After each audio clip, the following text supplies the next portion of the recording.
புதுச்சேரியில் ஆளுநர் மாளிகைக்குள் நள்ளிரவில் புகுந்த மர்ம நபர், போலீசார் விசாரணை.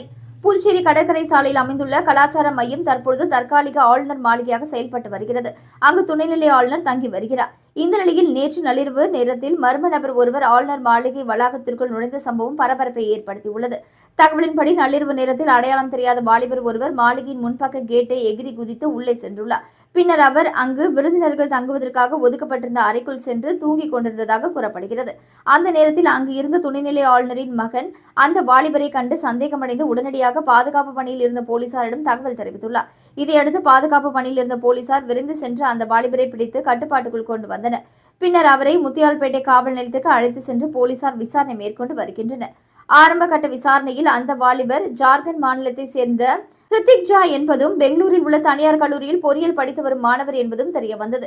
இந்த சம்பவம் தொடர்பாக டிஐஜி உள்ளிட்ட உயர் போலீஸ் அதிகாரிகள் நேரடியாக விசாரணை மேற்கொண்டு வருகின்றனர்.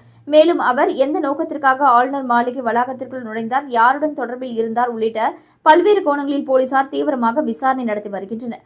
பலத்த பாதுகாப்பு ஏற்பாடுகள் செய்யப்பட்டுள்ள ஆளுநர் மாளிகை வளாகத்திற்குள் இவ்வாறு மர்ம நபர் ஒருவர் நுழைந்த சம்பவம் புதுச்சேரியில் பெரும் பரபரப்பை ஏற்படுத்தியுள்ளது.